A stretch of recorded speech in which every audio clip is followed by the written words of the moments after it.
Good evening, America. My name is Dermot Madden, and our country's in a lot of trouble. What we need to do is work together, not fight with each other. We have to come up with ideas that are bigger than our problems. And if we all work together, if we all organize and lift at the same time, there's no weight we can't handle. I am a 35-year union carpenter. I'm a 21-year civil servant carpenter for the city of New York. And through my years in education and on the job, I've seen incredible money wasted with the city. And I've seen how we've made incredible savings. And I want to use a plan on synergy to help solve our problems. And I mean, I already got a part of this done. Let me explain how it first happened. I was looking at TED Talks because I can't stand watching TV anymore because everything's a lie and scripted and self-indulged. What I can look at with a TED Talk is education. And I was flipping through it and I came across a video about a man, and it was about synergy. I got to look up his name. I mean, the man changed my life, and I can't tell you what his name is. But what he had was he developed. Now, there's a thing in gourmet cooking called foie gras, right? And that's goose pate. It's their liver, which is bright orange. It is not a pet or an animal-friendly process. They force feed these poor birds until they get this rich fatty liver. Then they harvest them to make their pate. So this man on TED Talk, what he discovered was he created a habitat, and he planted every shrub and bush that those ducks or geese would like to eat. And they had water, and their habitat was great. And so once he had everything established and he stocked it with the birds, wild birds started coming in and mating with his domestic birds, and it just took care of himself. There was just, all of a sudden all the birds would stay. They wouldn't migrate anymore because all their foods were met. All their food nutritional needs were met. So the thing that the last part that he couldn't figure out was to get the liver, that bright orange, it was from this force feeding. So he found a mustard seed plant that they absolutely loved, and they gorged themselves on it, and it would automatically turn the liver bright orange. And he has an incredible business, and it takes care of itself. All he does is harvest because the plants keep growing. Nature takes care of the food supply, the water supply, and like I said, when the geese fly in, they'd land and stay. Okay? So now let's fast forward a couple of years to the Parks Department where I work, and I asked the commissioner if I could get on the sustainability team because I'm very much into saving the planet, right? As much as creating millions of jobs, saving the planet, backing the US dollar, ending homelessness, creating enough affordable housing so that it's not a problem. And in infrastructure with tunnels and speed trains and whatever we need, we're going to build. And we're going to build into the future. The waters are rising. We can fight it as much as we can, but they're rising. And when we need to take a stand on it, then maybe we could turn something around in 100 years. But we need to. This is a full-fledged plan. So just like the TED Talk, I applied our problems to other people's needs. Okay. So now I asked the commissioner, and he said I could get on the team. And I said, "What could I do?" He says, "Dermot, wood chips are the bane of my existence. On any given storm in New York knocks down 500 trees and those trees, they're already dead. They've been standing there dying or dead, and that's why they snap and the limbs fall down and They're all hollowed out, rotted. So all those trees get chipped, and once those trees get chipped, they take up 4 times the space that they normally would take. So if you had a cubic foot of wood and you chipped it, you'd have 4 cubic feet of wood. Okay, and our parking lots in Cunningham Park, one of them is totally filled up and used as for wood chips and wood chips only, and they were incredibly high. So the mounds were 3 stories tall, fires were breaking out, just a nightmare, and a constant headache reoccurring. So I used what I learned in the TED Talk, I applied it, and I started calling around and looking for businesses, and I talked to a pellet company, a boiler maker, a wood pellet boiler maker, who introduced me to his friend who was the pellet maker, one of the biggest, or the biggest in New York State. And he described to me what they would need, right? And he said that nobody would want to take park storm debris and make it into wood chips because it'd be wet, damp, musty, mildewy, and nobody would want the pellets. What he suggested was an industrial pellet that would fire biomass power plants. So within half an hour, as luck would be, I reached out and I found a company in California, Sacramento, that owns 20 biomass power plants and owns one of them in Connecticut, just under 200 miles away from us, which was the radius to make it feasible. I spoke to the people, the wood procurer. He flew out with the CEO. We had 2 meetings at the Parks Department, and they paid for 10 truckloads, tractor-trailer loads, of wood chips to be taken up to the power plant and to be made into electricity. They took all 10 loads, 235 tons. It saved the taxpayer about $20,000, and they absolutely loved, but like I said, because those trees are already dead, they're dry. So they burn amazing, the wood chips. Usually the fuel source for the biomass power plant is slashed from the forestry, agriculture, and they bring it in when they're clearing forests or harvesting, and it has like a 45 to 65% moisture content, whereas our wood probably had maybe a 12 or a 13, like seasoned firewood. Okay, so whatever happens, it's above my pay grade, but it didn't go through. I mean, we got proof of concept, right? They wanted everything else, but whatever, it didn't happen. But I used those principles to solve our problems as a country. Okay? So now let me just tell you a couple of things here, and please bear with me because we're trying to solve problems here. I want to work with people. I want people to work with me, and because this is about us. It's about we the people. For in order to form a more perfect union, to establish justice and ensure domestic tranquility, to provide for the common defense, promote the general welfare, and secure the blessings of liberty for ourselves and our prosperity, to ordain and establish a Constitution for the United States of America. That piece of paper, that preamble to the Constitution, that is for all of us. That's not for the rich, that's not for the elites, that's not for the politicians. That's for we the people. This is an experiment. An experiment has jumped off the rails. Our government is run by corporations. It's not even the corporations, and it's not even the 1%. It's the 0.02%. The top 400 families in this country donate as much as the rest of us all together to our politicians. So who would you talk to? They listen to the deep pockets, the political action committees, the people, like if they want somebody to win, they can hire millions of dollars worth of ads and commercials against the opponent because they can. And they don't have to show their names or anything else. And they have deep pockets that you and I don't have. So we can't beat them, right?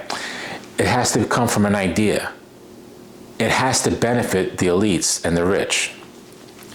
So 0 2.2% of the people that own most of the money in America, they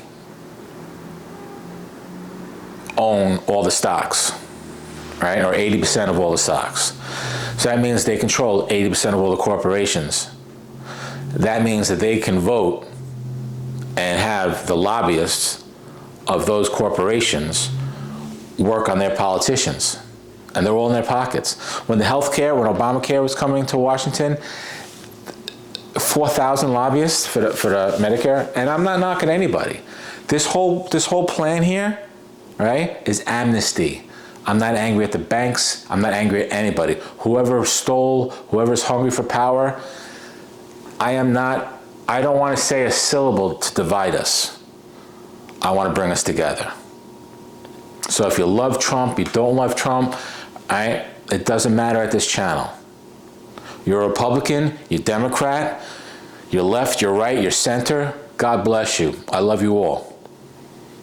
Okay? We need to fix this.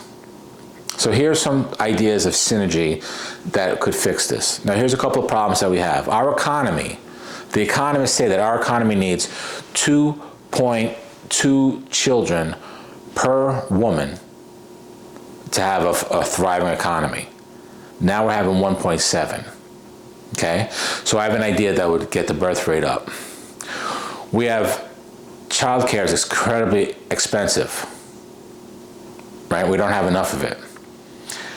I have an idea to solve that. It's all going to be in the same thing. So let me just lay it out. So we have the immigration problem. Millions of people showing up at our borders, right? They want to come in here for a better life. That's what my parents did. They both came from Ireland. Mom was a nurse, dad was a carpenter, both union. And they raised 4 kids, able to buy properties, able to educate them, able to go on vacations. All right, and they couldn't have done that on $15 an hour. Right? They got that done by saving and working hard and following the American dream. Now,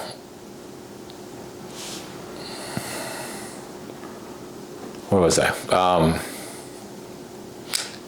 Immigration. So now we have all these immigrants coming in at our border, right? And what I say is, what if we took all the widows? And when I say widows, now I'm sober 31 years, right? And part of our sobriety, being sober, is to make amends. We make a list of harms that we've done, and we make an amends to those people, places, those people that we've hurt, okay? And it's take the guilt away from us and everything else. So how many, through my drink, not the drinking, but I also did a lot of drugs. I did a lot of cocaine when I was drinking alcohol. This is in the 80s, early 90s. So I fueled the cartels. Me and all my friends, like America right now, our country's thirst for drugs is illegal drugs is off the charts, right? And the demand is super high, and that's not going to go away. So what we need to do is, what I'm proposing is that all those widows from the cartel, the thousands of men, the tens of thousands of men that were killed in these towns, these wars, the widows and their children could come in. Now, with the children coming in, that'll help solve our birth rate problem. With the mothers coming in, now they need to be educated. They need to work for a living. So what can we have them do so that they're not a burden on our country? What I propose is for those women to be trained in daycare, which takes 30 hours to get your certificate, so it's not a lot. I own a nonprofit called the Federal Dwelling Reserve, FDR, Federal Dwelling Reserve. And when the markets crash and when the sky falls, which I think is going to happen, and I'm not a monger, I'm just, if and when this happens, because we've been printing money for 20 years, 30 years. And we can't kick the can down the road anymore. We got to pay the piper, right? We got to clean up our debt. And it's going to be rough, but we can do it. Just like any other Million Jobs program and the Marshall Plan and everything else, this Maverick Plan is going to hire millions of people. So we can take in all these widows. Now we have their children, they're trained, but let's just say we take in 10 widows. They have 2 kids each, but they can watch up to 6. So they're going to watch their children plus 4 more. So the 10 of them work in a facility. Now, that's 40 children can be dropped off at that facility. All right? Where's that facility going to happen? They're going to be peppered all over the place. How's that going to be? If the economy is let to rock and roll and people let to go bankrupt and let the bottoms fall out in the businesses and the houses and everything else, we can buy these buildings up at very low rates. So we can take factories that go out of business and everything else and turn them into daycare, turn them into small little pockets of daycare here and there, so that in neighborhoods, if there was a factory down the block that used to, now it's a daycare, so instead of being a factory, it could hold 50 kids. Now you got all those the most local parents they can be, like on their way to the train, dropping off their kids, dropping them off and going to, out to school or whatever it is. And we're going to pay. We're going to organize and unionize all these workers. I know this is a lot. This plan is huge, and I've been working on it for over 5 years. But for it to work, there has to be some sort of control. And these laws are written down by me. And if I can control, I'm running everything by you. I'm a guy in front of a camera. That's all I am without your help.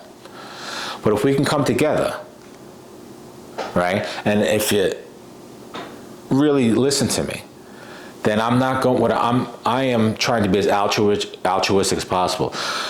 I might take $1 for salary at the nonprofit, and that's strictly because to be altruistic. Right? I would wear another hat as the head of a union because I want to organize all the workers that come in, whether they be immigrants and everything else. So the mothers come in with their children. They're watching the kids. And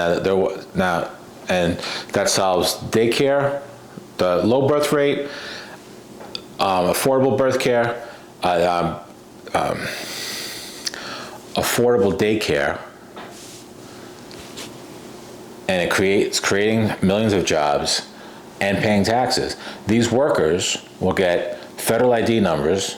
They won't have Social Security cards, but we'll give them federal ID numbers, and we're going to pay them $25 an hour. All jobs in this plan pay $25 an hour. All jobs. And I want to be the head of the union of all of them because I'm not corruptible. I'm not corruptible. I can't be bought. If I'm taking $1 for my salary and $1 for both things, where I want to make my money is if you buy my book, if you watch my videos, if I get monetized on YouTube. Let me be a capitalist. I'll hustle and I'll make my money my way, right? But as far as the big picture for America, for the nonprofit, I won't take I'll take $1, right? Or I won't take anything. Excuse me. So,